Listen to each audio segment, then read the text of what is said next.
والی عورت کو خریدا اور کہا کہ خواجہ قطب الدین بختیار کاکی پر الزام لگا۔ اللہ اکبر۔ ایک دن عدالت کا دن لگا تھا، عدالت سجی تھی، بادشاہ شمس الدین التمش بیٹھا ہوا تھا دربار میں، قاضی کے دربار میں۔ چوکھٹ کے باہر ایک خاتون کے رونے کی آواز آئی، بڑی تیز تیز رونے لگی، ایسا لگا جیسے کوئی قیامت اس پہ ٹوٹ پڑی ہو۔ قاضی نے کہا جلدی کرو، دیکھو باہر کون ہے، کون اتنے درد کے ساتھ رو رہا ہے۔ قاضی کے حکم کے مطابق دروازے پہ اللہ اکبر اتنا اس نے کہا تھا، قاضی نے کہا پتا کون سا ظلم تیرے ساتھ ہوا ہے؟ جیسے قاضی نے اتنا کہا بادشاہ کہتا بتا تو صحیح، فوراً انصاف کیا جائے گا۔ جیسے انصاف کی بات آئی ہے، خاتون کہتی ہے تو جس کا نام میں لینے والی ہوں تو اسے سزا نہیں دے سکتا ہے، تو اس کو سزا نہیں سنا سکتا ہے، کہا نام تو بتا۔ پھر دیکھ نظام مصطفیٰ کی کیا اصول میرے دربار میں ہے، مجرم کوئی بھی ہو سزا دی جائے گی۔ جیسے اس نے مضبوط کر لیا بادشاہ کو، اس کے بعد کہتی ہے بادشاہ تو پوچھنا چاہتا کہ ظلم کیا ہے اور جرم اور خطا کیا ہوئی ہے؟ اس نے کہا ہاں بتا۔ اس نے کہا دیکھ میری گود میں جو 2 ماہ کا بچہ ہے یہ حرام کا ہے، یہ حلال کا نہیں ہے، اس کا مجرم کون ہے؟ اس نے کہا بادشاہ نام نہ پوچھ، کیسے سزا دے گا؟ کہا نام بتا۔ جیسے اتنا کہا نا نام بتا، خاتون کہتی ہے کہ سن جرم جس نے کیا ہے وہ کوئی اور نہیں بلکہ تیرا پیر خواجہ قطب الدین بختیار کاکی ہے۔ اللہ اکبر۔ سوچو تو چلو صاحب، اللہ والوں پہ لوگ کیسے کیسے الزام لگایا کرو۔ اللہ اکبر۔ دیکھو تو شکیب حضرت خواجہ قطب الدین بختیار کاکی کا جیسی بادشاہ التمش نے نام سنا ہے، شمس الدین التمش نے اتنا سنا آنکھیں بھراتی ہے، رو کے کہتا ہے میرے مالک یہ کیا معاملہ ہے؟ جس ولی نے ہاتھ پکڑ کر کے مجھے دربار سے اللہ کے گھر تک پہنچایا ہے، آج اسی کا فیصلہ میرے دربار میں آ گیا ہے، یا اللہ میں کیا کروں؟ یہ بادشاہ شش و پنج میں ہے۔ اتنے میں خاتون کہہ دیتی ہے میں نے پہلے کہا تھا تو سزا نہیں دے سکتا ہے، تیری ہمت نہیں تو اس کو سزا دے سکے۔ بادشاہ کے حکم کے مطابق حضرت خواجہ قطب الدین بختیار کاکی کو اب خبر پہنچا دی جاتی ہے کہ بادشاہ کے دربار میں حاضر ہو کر کے آپ اپنے جرم کے تعلق سے جو آپ نے کیا ہے کہ نہیں کیا ہے اس کی صفائی پیش کریں۔ جیسی اتنی بات خواجہ قطب الدین بختیار کاکی سنتے ہیں آنکھیں برسنے لگ جاتی ہیں۔ آپ نے لاٹھی کا سہارا لیا ہے، اگلے دن بادشاہ کے دربار کی طرف آ رہے تھے، آپ لاٹھی ٹیکتے ہوئے دربار میں آئے ہیں۔ جیسی دربار میں پہنچے ہیں، آپ پیر تھے، بادشاہ مرید تھا، آپ نے دربار کے اندر قدم رکھا ہے، بادشاہ التمش اٹھ کے کھڑا ہو جاتا ہے۔ جیسے ہی کھڑا ہوا آپ فرماتے ہیں بیٹھ جا بیٹے، آج میں تیرا پیر بن کر کے نہیں آیا ہوں بلکہ تیرے بارگاہ میں آج تیرے دربار میں مجرم بن کر کے آیا ہوں، آج بیٹھ جا۔ آپ کہتے ہیں افسوس آج قطب الدین بختیار کاکی کو یہ دن بھی دیکھنا تھا کہ اپنے نہ کیے ہوئے جرم کی صفائی میں آج قطب الدین بختیار کاکی کو تیرے دربار میں آنا پڑا ہے۔ آ کر کے کھڑے ہو جاتے ہیں، اس کے بعد کہتے ہیں خاتون بتا کون سا جرم میں نے کیا ہے؟ خاتون سامنے کھڑی تھی کیونکہ پیسوں پہ بک چکی تھی، الزام لگانا اس کا مقصد تھا، اس نے پیسہ لے لیا تھا۔ اس نے خواجہ قطب الدین کا چہرہ دیکھا اور دیکھنے کے بعد کہتی ہے بابا تو ہی ہے نا جو رات کو تہجد پڑھنے کے بہانے اپنے غلاموں کو بھیج کر کے مجھے گھر سے اٹھوایا کرتا تھا، ایک دروازے سے بلاتا تھا دوسرے دروازے سے باہر نکالا کرتا تھا۔ جیسے اتنا خاتون نے کہا ہے خواجہ قطب الدین کی آنکھیں برسنے لگ جاتی ہیں، کہتے پتا تیرا کوئی گواہ بھی ہے؟ اس نے 4 کلمہ پڑھنے والے گواہ کھڑے کر دیے ہیں جو پیسوں پر خریدے گئے تھے، چاروں نے اٹھ کے کہا تھا ہاں ہم نے اس خاتون کو آتے جاتے دیکھا ہے۔ اتنا سننا تھا چیخ نکل جاتی ہے خواجہ قطب الدین بختیار کاکی کی، رو کے کہتے ہیں بادشاہ مجھے کل شام تک کی مہلت دے دے، کل شام تک کا وقت دے دے۔ بادشاہ گردن جھکا کے کہتا کہ آقا میں بھی آپ کا ہوں، یہ حکومت بھی آپ کی ہے، جیسی آپ کی مرضی ہو۔ کہا نہیں مجھے کل شام تک کی مہلت چاہیے، کل شام تک کی مہلت دی جاتی ہے۔ اللہ اکبر۔ جب خواجہ قطب الدین بختیار کاکی پلٹ کے گھر کی طرف چلنا شروع کرتے ہیں، بادشاہ کہتا ہے حضور حکم فرمائے، اگر کہیں تو سواری کا انتظام کر دو۔ جیسے اتنی بات بادشاہ نے کہی تھی، خواجہ قطب الدین بختیار کاکی کہتے ہیں نہیں التمش بات یہ نہیں ہے، آج تک تو اب دلی کی گلیوں نے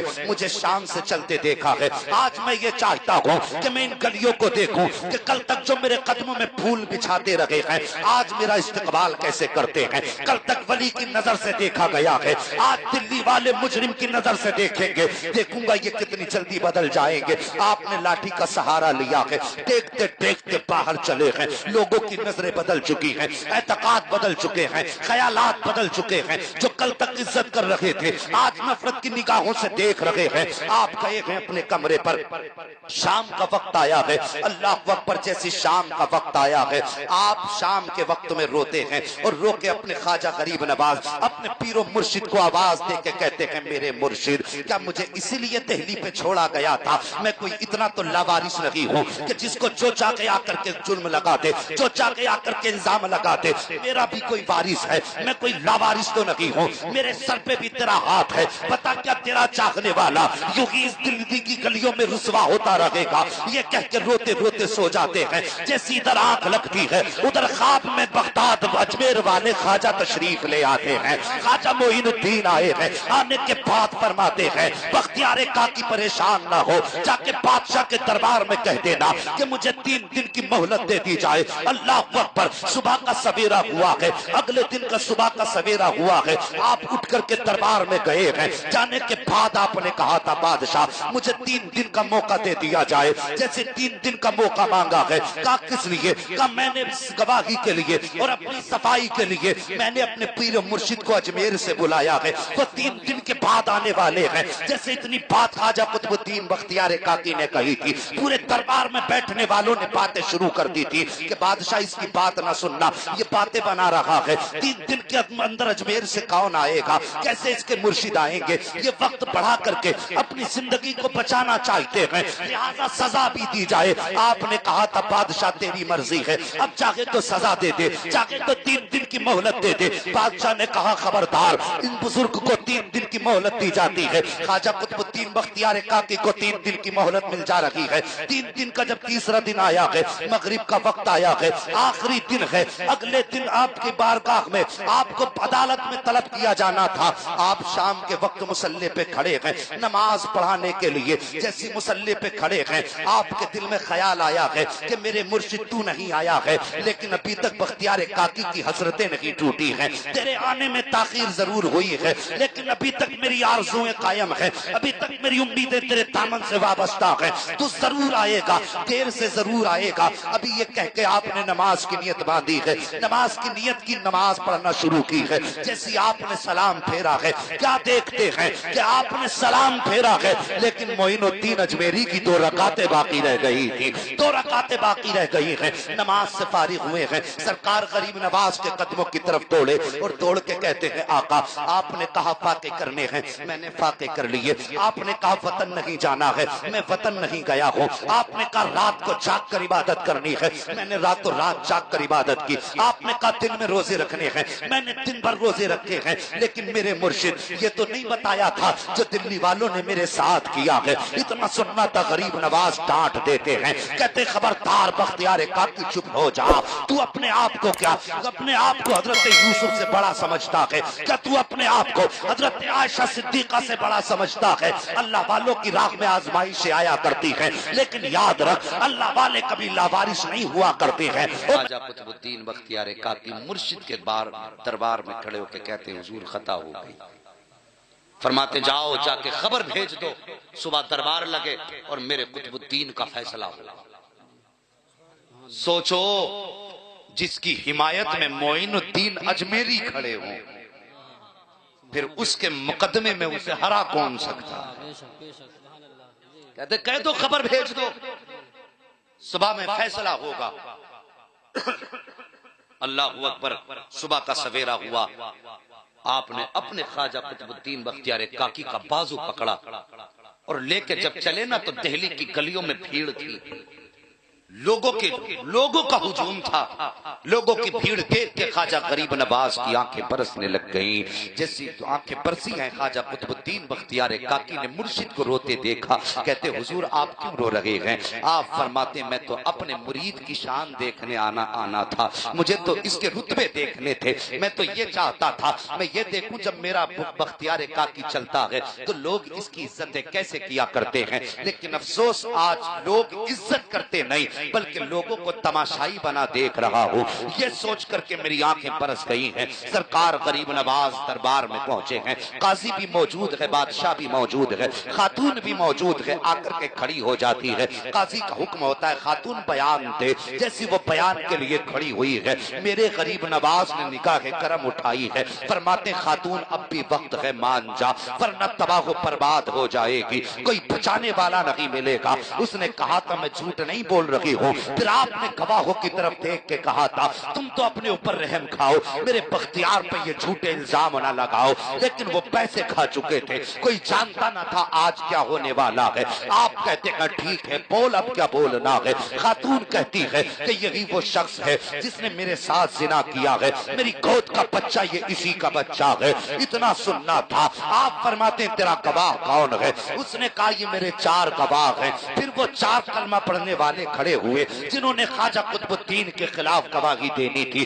اٹھ کے کہتے ہم نے اپنی آنکھوں سے دیکھا ہے، ہم نے اپنی آنکھوں سے دیکھا ہے کہ یہ تہجد کے بہانے اٹھتے تھے اور اس عورت کے ساتھ مکالا کیا کرتے تھے۔ اللہ اکبر! اب نبی کے شہزادے کو جلال آ جاتا ہے، غریب نواز کے تیور بدل جاتے ہیں۔ وہ جو زمانے کو نوازنے کے لیے آیا تھا اب اس کے تیور بدلے ہیں۔ آپ آگے بڑھے ہیں اور بڑھنے کے بعد عورت کے قریب آئے ہیں، کہتے ٹھہر جائیے قاضی صاحب، ابھی فیصلہ مت سنائیے، انہوں نے اپنے گواہ پیش کر دیے ہیں، اب معین الدین اپنا گواہ پیش کرنے والا ہے۔ جیسی اتنا سنا تھا خواجہ قطب الدین کہتے ہیں حضور کون گواہ ہے؟ کوئی گواہ بھی نہیں ہے۔ اتنا سننا تھا معین الدین اجمیری نے کہا تھا اس کے لیے یہ 4 گواہ پیسوں پہ بک کر آئے ہیں تب یہ گواہی دے رہے ہیں، اور تیری باقی کی گواہی یہ 4 نہیں، یہ مجمع نہیں، بلکہ یہ 2 ماہ کا بچہ جو خاتون کی گود میں ہے یہ اپنی زبان سے دے گا۔ جب اتنی بات کہی تھی تو سب نے کہا تھا معین الدین پہ وقوف نہ بنائیے، کبھی 2 ماہ کے بچے بولا کرتے ہیں۔ آپ نے فرمایا تھا یاد کرو مریم کی کہانی، جب لوگوں نے الزام لگایا تھا وہ بھی ولیہ تھی، ان کی گود میں بھی بچہ تھا، جب ان کی پاکی کی بات آئی تھی تو اس بچے نے گواہی دی تھی، آج اس کی پاکی کی بات ہے تو یہ بچہ گواہی دے گا۔ اللہ سب کو سلامت رکھے، سارے بول دو یا رسول اللہ، یا رسول اللہ۔ سبحان اللہ۔ صاحب اتنی بات کہی نا پورے مجمع پہ سکتا تھا، لیکن کچھ لوگوں نے سمجھا بھائی لگتا ہے یہ ڈرا دھمکا رہے ہوں، انہیں پتا نہیں تھا یہ وہی ہے جو پتھر کے کان اینٹھتے تو وہ بولنے لگ جاتا۔ سبحان اللہ۔ اور یہاں تو پھر بھی انسان کی ذات ہے۔ آپ نے فرمایا یہ بچہ ہمارے پاس لایا، پورا مجمع ہے، بھیڑ ہے، دربار ہے بادشاہ کا۔ جیسی وہ بچہ سرکار غریب نواز کی بارگاہ میں پیش کیا گیا، میرے غریب نواز نے بچے کے چہرے سے کپڑا ہٹایا، میرے غریب نواز نے بچے کے چہرے سے کپڑا ہٹایا، اور اس کے بعد فرماتے ہیں میں تجھ سے یہ نہیں پوچھتا کہ یہ میرا بختیار کاکی اس کا مجرم ہے کہ نہیں، بس تو یہ بتا دے تیرا باپ کون ہے۔ اللہ اکبر! اب رازوں سے پردہ اٹھنے والا، تو بتا تیرا باپ کون ہے۔ کوئی جواب نہیں آیا۔ جب کوئی جواب نہیں آیا یوں نگاہ اٹھائی اور رو کے کہتے مالک جب مریم کی عزت پہ آنچ آئی تھی تو تو نے بچے سے گواہی دلوائی ہے۔ یا اللہ وہ بنی اسرائیل کی ولیہ تھی، آج تو تیرے محبوب کی امت کا ولی ہے جس کی عزت پہ آ کے بنی ہے۔ مالک اب اس کے سوا ہمارے پاس کوئی گواہ بھی نہیں ہے۔ رو کے اتنا میرے غریب نواز نے کہا تھا بچہ اٹھ کے بیٹھ جاتا ہے، کلمہ پڑھ کے بچہ بیٹھا ہے، اور بیٹھنے کے بعد بچہ کہتا ہے غریب نواز آپ کا مرید بے گناہ ہے، آپ کا مرید بے گناہ ہے، اور آپ پوچھ رہے ہو میرا باپ کون ہے۔ ان گواہوں میں سے ایک شخص کی طرف بچے نے انگلی اٹھائی ہے اور اس نے کہا تھا میرا باپ یہ ہے۔ جیسی اتنی بات کہی ہے نقشہ بدل جاتا جاتا ہے جو قوم سرکار بختیار کاکی کو حقارت کی نظر سے دیکھ رہی تھی آج پل کے بچھانے کے لیے تیار تھی۔ میرے غریب نواز نے رب کا شکر ادا کیا، اپنے بختیار کا بازو پکڑا ہے اور کہتے چل میں تجھے دہلی میں نہیں رہنے دوں گا، یہ تیری رہنے کی جگہ نہیں ہے۔ اللہ اکبر اتنا کہہ کے جب لے کے چلے ہیں لوگ قدموں پہ آ کے گر رہے ہیں، معین الدین معاف کر دو، بختیار کاکی کو نہ لے کر کے جائیے، ہم ان کے بغیر جی نہیں پائیں گے، ہم ان کے بغیر رہ نہیں پائیں گے۔ آپ فرماتے ہیں تم نے میرے بختیار کے ساتھ ایسا کیا ہے، اب مجھے گوارا نہیں ہے، میں اس کو اپنی نظروں کے سامنے رکھوں گا، یہ میں نے تمہیں دیا تھا، یہ میرے نانا کی مرضی تھی اور لے کر کے جا رہا ہوں، اب تمہارے بیچ نہیں چھوڑوں گا۔ جب اتنا کہا تھا اللہ اکبر لوگ قدموں میں بچ جاتے ہیں، کہتے حضور خطا معاف ہو۔ اتنا سنا آپ نے اپنے بختیار کے کاندھے پہ ہاتھ رکھا، فرمایا جا اب دلی میں بے دھڑک رہے، اب کسی کی ماں نے اتنا دودھ نہیں پلایا ہے جو میرے بختیار پہ انگلی اٹھا سکے، اب دنیا جان گئی ہے بختیار لاوارث نہیں ہے، اس کا وہ وارث ہے جو پورے بھارت کے ولیوں کا وارث ہے۔ او لوگو اللہ کے ولیوں سے پیار کرو۔